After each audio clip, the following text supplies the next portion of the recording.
نحمده ونصلي على رسوله الكريم أما بعد رب اشرح لي صدري ويسر لي أمري واحلل عقدة من لساني يفقهوا قولي۔ دینی رہنمائی کی 95ویں مجلس میں سبھی سامعین کی خدمت میں السلام علیکم ورحمۃ اللہ وبرکاتہ عرض ہے۔ آج کی مجلس کا پہلا سوال یہ ہے کہ الحمدللہ میں بچوں کو دینی تعلیم دیتا ہوں، ان کو کچھ دینی باتیں بتا کر یاد کرانے کی کوشش کرتا ہوں، لیکن وہ یاد نہیں کرتے، جس کی وجہ سے ان کو سزا دینی پڑتی ہے۔ تو سوال یہ ہے کہ کیا ان کو سزا دینے کی وجہ سے قیامت کے دن میری نیکیاں کم ہو جائیں گی، جبکہ سزا دے کر ان بچوں سے معافی بھی مانگ لیا کرتا ہوں؟ تو جواباً عرض ہے کہ کسی کوتاہی پر ہلکی پھلکی سزا دینے میں شرعاً کوئی حرج نہیں ہے، ایسی تنبیہ کرنے کو منع نہیں کیا گیا ہے۔ لیکن اگر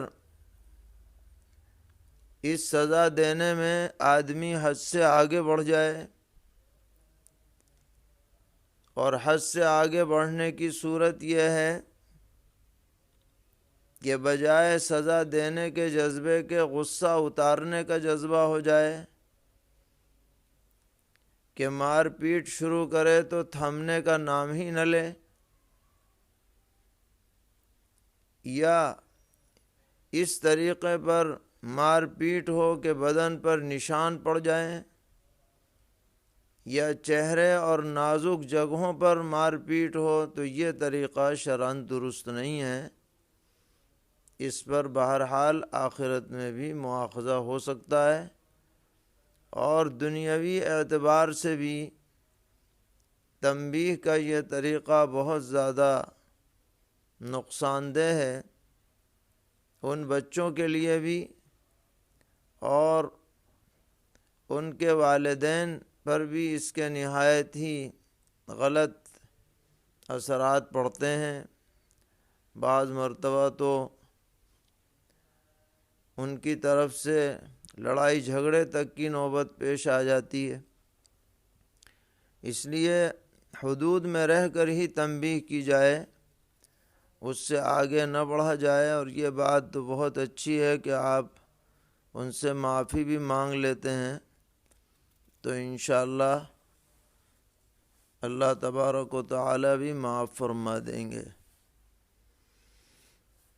پوچھ رہے ہیں کیا دنیا میں دجال موجود ہے، اور اگر ہے تو کہاں ہے؟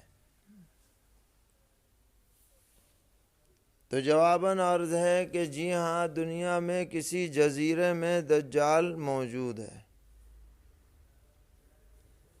لیکن وہ جزیرہ کہاں ہے، کس علاقے میں ہے، کس طرف ہے، اس کا ابھی تک انسانوں کو کوئی سراغ نہیں مل سکا ہے۔ اور یہ اللہ تبارک و تعالی کی غیبی باتوں میں ہے، جس کو اس نے پوری مخلوق سے خفیہ رکھ رکھا ہے، اور جب مقررہ وقت آئے گا تو یہ دجال وہاں سے نکل کر کے دنیا میں لوگوں کے سامنے نمودار ہوگا۔ اس بارے میں ایک صحیح روایت احادیث شریفہ میں موجود ہے، جو حضرت تمیم داری رضی اللہ تعالی عنہ کے حوالے سے خود نبی اکرم علیہ الصلاۃ والسلام نے اس واقعے کا تذکرہ فرمایا کہ ایک جماعت سمندری سفر پر گئی ہوئی تھی، راستے میں طوفان آیا ان کا جہاز یا کشتی ٹوٹ پھوٹ گئی اور وہ ایک جزیرے میں پہنچے، اور وہاں پر ایک ایسا جانور تھا جو بالوں والا تھا، جس کو جساسہ کہا گیا ہے، اور پھر وہ ایک مکان میں لے گیا، اس کی طرف اس نے اشارہ کیا تو وہاں یہ بڑا ہی ڈیل ڈول والا جو دجال ہے یہ بیڑیوں میں جکڑا پڑا تھا، اور اس نے ان لوگوں سے جو ہے گفتگو کی ہے، وہ سب تفصیلات احادیث شریفہ میں موجود ہیں۔ اور وہ چونکہ خود پیغمبر علیہ السلام نے صحابہ سے بیان فرما دی، اس لیے اب اس کے انکار کی گنجائش نہیں ہے، اور یہ یقین کرنا ہے کہ دجال دنیا میں کسی خطے میں بہرحال موجود ہے، اب وہ کہاں ہے یہ کچھ پتہ نہیں۔ اب بعض لوگوں نے اپنی تخمینی باتیں کہی ہیں کہ فلاں سمندر کے جزیرے میں ہے، اور وہ تکونا علاقہ ہے، اور یہ ہے وہاں جہاز جاتے ہیں تو ختم ہو جاتے ہیں وغیرہ، لیکن یہ سب ویسی ہی ہلکی پھلکی باتیں ہیں جن پر یقین کرنے کا کوئی ہمارے پاس مضبوط راستہ نہیں ہے۔ بس اتنی بات ماننی ہے کہ دجال ہے، اور دجال نکلے گا اپنے وقت پر، اور وہ 40 دن دنیا میں رہے گا، اور پہلا دن 1 سال کے برابر، اور دوسرا مہینے کے برابر، اور تیسرا ہفتے کے برابر، اور بقیہ دن عام دنوں کے برابر ہوں گے، اور سیدنا حضرت عیسیٰ علی نبینا وعلیہ الصلاۃ والسلام اس کو باب لد پر قتل فرمائیں گے۔ یہ باتیں سب احادیث سے ثابت ہیں، اور اس کا ساتھ دینے والے سب یہودی زیادہ ہوں گے، اور وہ دنیا کا سب سے بڑا خطرناک فتنہ ہوگا جس سے سب پیغمبروں نے اپنی امت کو ڈرایا ہے۔ تو بہرحال یہ باتیں احادیث سے ثابت ہیں، لیکن وہ کہاں ہے یہ ہم کچھ بتا نہیں سکتے ہیں۔ پوچھتے ہیں کفر کے معنی کیا ہیں؟ اگر کسی نے کفریہ بات کہی تو اسے کیا کرنا چاہیے؟ کفر کے معنی انکار کے آتے ہیں، اور اصطلاحی طور پر کفر کا مطلب یہ ہے کہ جو عقائد صحیحہ ثابتہ ہیں، مثلا اللہ کا ایک ہونا، نبی اکرم علیہ الصلاۃ والسلام کا آخری پیغمبر ہونا، فرشتوں کا ہونا، قرآن پاک کا برحق ہونا، آخرت کا عقیدہ، تقدیر کا عقیدہ، ختم نبوت کا عقیدہ، یہ سب چیزیں وہ ہیں جو صحیح اور مضبوط اور قطعی دلائل سے ثابت ہیں۔ ان میں سے کسی بات کا بھی آدمی انکار کر دے تو اس پر کفر کا اطلاق ہوتا ہے۔ اگر کسی نے کفریہ جملہ بلا کسی دباؤ کے کہہ دیا تو وہ دائرہ اسلام سے خارج ہو جاتا ہے، اور اس پر تجدید ایمان، اور اگر شادی شدہ ہے تو تجدید نکاح بھی لازم ہوتا ہے۔ تو کیا جملہ نکلا اور کن حالات میں نکلا، یہ دیکھ کر کے پھر مفتی فیصلہ کرے گا کہ اس کے بارے میں کیا حکم دیا جائے۔ پوچھتے ہیں کہ ایسا سننے میں آ رہا ہے کہ جدید تحقیق کے مطابق آنکھ میں دوا ڈالنے سے روزہ ٹوٹ جاتا ہے، کیا یہ صحیح ہے؟ ہمارے یہاں فتویٰ اس بارے میں یہی ہے کہ آنکھ میں دوا ڈالنے سے روزہ فاسد نہیں ہوتا ہے۔ صریح جزیہ اس کے متعلق موجود ہے، اور جس کی تائید سرمے والی حدیث سے ہوتی ہے کہ نبی اکرم علیہ الصلاۃ والسلام نے روزے کی حالت میں سرما لگانے کی اجازت دی ہے، حالانکہ بسا اوقات سرمے کا اثر حلق میں بھی محسوس ہونے لگتا ہے۔ اور ہمارے فقہا کی بنیاد اس بات پر ہے کہ آنکھ میں اور حلق میں کوئی براہ راست راستہ نہیں ہے، مختلف رگوں سے گزر کر کے وہاں تک اثر پہنچتا ہے، براہ راست نہیں پہنچتا۔ تو جس طرح باریک رگوں سے گرمی اور ٹھنڈک بدن میں پہنچتی ہے تو روزہ فاسد نہیں ہوتا، اسی طرح آنکھ کی دوا یا سرما بھی اگر اندر اس کا کچھ اثر پہنچے تو اس سے روزہ فاسد نہیں ہوگا۔ پوچھ رہے ہیں ایک شخص تراویح کے قیام میں کھڑا رہا اور لیکن رکوع سجدہ بلا عذر کرسی پر بیٹھ کر اشارے سے ادا کرتا رہا، یا بلا عذر زمین پر بیٹھ کر رکوع سجدے کا اشارہ کریں تو اس کی نماز درست ہوگی یا نہیں؟ جواباً عرض ہے کہ اگر وہ سجدے کرنے پر حقیقتاً قادر ہے تو اشارے سے اس کا سجدہ ادا نہیں ہوگا، لازماً اسے سجدہ ہی کرنا پڑے گا۔ اگر اس نے کرسی پر بیٹھ کر یا زمین پر بیٹھ کر اشارے سے سجدہ کیا ہے سجدے پر قدرت کے باوجود تو اس کی نماز صحیح نہیں ہوئی، اسے نماز دہرانی چاہیے۔ پوچھتے ہیں کرونا کی وبائی بیماری کے خاتمے اور اس سے حفاظت کے لیے قنوت نازلہ پڑھنی چاہیے یا نہیں؟ پہلے بھی یہ سوال آ چکا ہے۔ تو ایسے حالات میں قنوت نازلہ پڑھنے کی فقہا نے اجازت دی ہے، لیکن ایسا ہی شخص قنوت نازلہ پڑھے جو ان الفاظ کے معانی کو سمجھتا ہو۔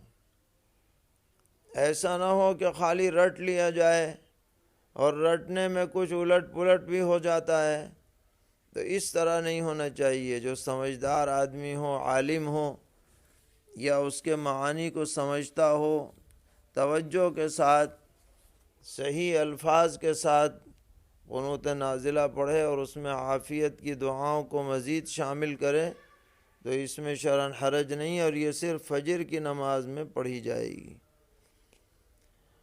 پوچھتے ہیں گھر یا حال یا کسی کمرے میں باجماعت نماز ہو رہی ہو تو کیا عورت محرم یا غیر محرم مرد امام کی اقتداء کسی اور کمرے میں کر سکتی ہیں؟ اگر صفیں متصل ہو رہی ہیں تو کر سکتی ہیں۔ ایسا نہیں ہے کہ وہ کہیں پڑھا رہے ہیں کسی کمرے میں اور دور کمرہ ہے وہاں عورتیں اقتداء کریں، ایسا نہیں ہوگا۔ ایسا ہو سکتا ہے کہ دالان میں مرد کھڑے ہوں، اس کے پیچھے کمرے میں عورتیں کھڑی ہو جائیں تو گنجائش ہوگی، کیونکہ صفوں کے اندر اتصال ہے۔ اگر امام تراویح میں آیت سجدہ میں اٹک جائے اور سامع آیت سجدہ کی تلاوت اکثر یا کچھ حصہ کرے، پھر امام آیت سجدہ کو پڑھے تو کتنے سجدے واجب ہوں گے؟ ایسی صورت میں ایک ہی سجدہ واجب ہوگا، وہ سب کی طرف سے ہو جائے گا۔ اسی ضمن میں سوال کرتے ہیں کہ امام کو نیت باندھنے سے پہلے اعلان کرنا چاہیے کہ فلاں رکعت میں سجدہ ہے یا نہیں؟ اس میں اختیار ہے، جی چاہیں تو کر دیں اور جی چاہیں تو نہ کریں۔ کر دیں تو اچھا ہے، چونکہ اکثر جو مقتدی ہوتے ہیں انہیں مغالطہ ہو جاتا ہے کہ امام سجدے میں جاتا ہے، وہ رکوع سمجھ کے رکوع میں چلے جاتے ہیں، تو بتا دیں پہلے سے تو زیادہ بہتر ہے۔ پوچھتے ہیں ہماری بستی میں 5 مسجدیں اور ایک عیدگاہ ہے، عید کے موقع پر 2 مسجدوں میں نماز عیدین بھی ادا کی جاتی ہے اور ایک محلے کے لوگ عیدگاہ میں عیدین کی نماز ادا کرتے ہیں۔ تو دریافت طلب امر یہ ہے کہ عیدگاہ کے محلے والے لوگ اگر اپنی عیدگاہ کو غلط استعمال سے روکنے کے لیے کہ اس میں لوگ گھاس سکھاتے ہیں اور مجمع کا مجمع وہاں بیٹھا رہتا ہے، کوئی کھیل کود بھی کرتا ہے، تو اگر وہ اس عیدگاہ کو باقاعدہ مسجد شرعی بنا دیں اور ان میں 5 وقتہ اور جمعے کی نماز بھی ہونے لگے اور عید بھی اسی میں پڑھ لیں، تو اس کی گنجائش ہے یا نہیں؟ جی ہاں، اگر بستی کے ذمہ دار حضرات اور کمیٹی کے لوگ متفق ہوں تو اس جگہ کو باقاعدہ مسجد شرعی میں تبدیل کرنے میں کوئی حرج نہیں ہے۔ ایک حافظ قرآن نے 15 دن تک قرآن کریم دیکھ کر تراویح پڑھائی۔ اب معلوم ہوا کہ ان 15 دن کی تراویح کے فساد کی وجہ سے قضا کا حکم ہوگا یا نہیں، اور قضا اجتماعی طور پر ہوگی یا انفرادی طور پر؟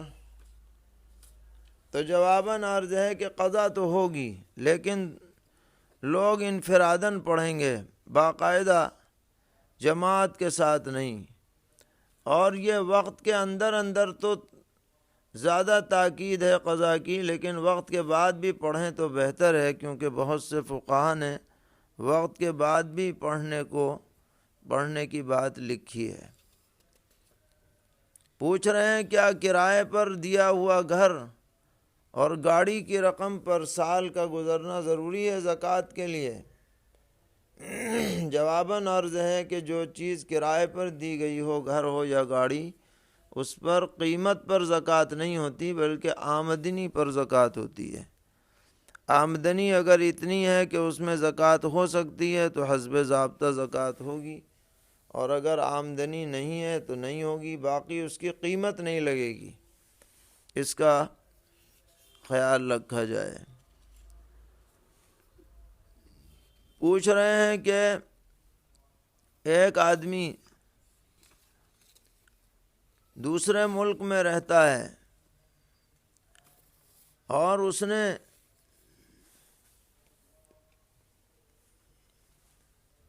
یہاں پر ایک مکان خرید رکھا ہے اور اسے کرائے پر چڑھا رکھا ہے، تو اس مکان کی قیمت پر اس پر زکوٰۃ واجب ہوگی یا نہیں؟ تو جواباً عرض ہے کہ اس کی قیمت پر بھی زکوٰۃ نہیں ہے، آمدنی جو ہوگی اس کو دیکھ لیا جائے، اگر وہ زکوٰۃ کے بقدر ہے تو اس پر زکوٰۃ ہوگی، ورنہ نہیں۔ پوچھتے ہیں کیا قرض میں دیے ہوئے مال کی زکوٰۃ واجب ہے جبکہ وہ مال ہمارے پاس موجود نہیں ہے؟ جس قرض کی واپسی یقینی ہو اس کی زکوٰۃ آپ پر واجب ہے، لیکن یہ سہولت ہے کہ جب وہ ملے تب آپ ادا کریں، بقیہ جتنے سالوں میں ادا نہیں ہوا سب کی ادا کرنی پڑے گی ملنے کے بعد۔ اس لیے آسانی اس میں رہتی ہے کہ آدمی پہلے ہی حساب لگا کر ان کی زکوٰۃ دے دے تاکہ اکٹھی زیادہ نہ دینی پڑے۔ ایک سوال کیا ہے پاناما سے کہ ہمارے ہاں گزشتہ چند سالوں سے عید کے موقع پر گھروں کو ایسے سجایا جاتا ہے جیسے عیسائی حضرات کرسمس وغیرہ کے موقع پر اپنے گھروں کو سجاتے ہیں، لائٹنگ، غبارے وغیرہ کا اہتمام رہتا ہے۔ اسی طرح مسلمان بھی لائٹنگ، غباروں اور پیڑ پودوں میں لائٹ کے ذریعے سجاوٹ کرتے ہیں، اور اس میں عوام و خواص سبھی مبتلا ہیں۔ تو شریعت میں اس کی کیا گنجائش ہے یا نہیں؟ جواباً عرض ہے کہ شریعت میں کسی بھی قوم کی ایسی مشابہت کہ جس کا تعلق دین و مذہب سے ہو جائز نہیں ہے۔ ہمارے ہاں جو عید کا حکم ہے اس کی اصل عبادت 2 رکعت نماز شکرانہ ہے، اور بقر عید میں اسی کے ساتھ ساتھ قربانی ہے۔ اور یہ کہ جو لوگ عید کی نماز پڑھنے آئیں وہ صاف ستھرے نہا دھو کر اچھے کپڑے پہن کر کے آئیں، خوشی کا اظہار کریں۔ لیکن یہ لائٹنگ اور یہ غبارے اور یہ فضول خرچیاں جو غیروں نے اپنے تہواروں کے لیے خاص کر رکھی ہیں، مسلمانوں کے لیے اس کا جو طریقہ اختیار کرنا یہ بالکل مناسب نہیں ہے۔ اہل علم حضرات جو وہاں کے ہیں انہیں اس پر نکیر کرنی چاہیے۔ نبی اکرم علیہ الصلاۃ والسلام سے لے کر آج تک کہیں بھی اس طرح کی چیزیں نظر نہیں آئیں۔ اگر ان پر ابھی سے بند نہیں لگایا گیا تو آگے اس میں اور اضافہ ہو سکتا ہے، اس لیے اس کے اوپر حکمت عملی کے ساتھ تنبیہ کرنی ضروری ہے۔ پوچھتے ہیں کہ میرے شوہر کے پیر میں مسلسل 3-4 سال سے بہت درد رہتا ہے، کئی اسپتالوں کی دوائی بھی چل رہی ہے، تیل بھی لگا رہے ہیں لیکن آرام نہیں۔ جواباً عرض ہے کہ علاج تو جاری رکھیں، جو بھی بہتر سے بہتر ہو، ساتھ میں سورہ فاتحہ کا ورد رکھیں۔ اللہ تبارک و تعالی شفائے کاملہ عاجلہ مستمرہ سبھی بیماروں کو عطا فرمائیں اور ہم سب کو ہر طرح کی آزمائش اور ابتلا سے محفوظ رکھیں۔ وصلی اللہ تعالی علی خیر خلقہ محمد وآلہ وصحبہ اجمعین برحمتک یا ارحم الراحمین۔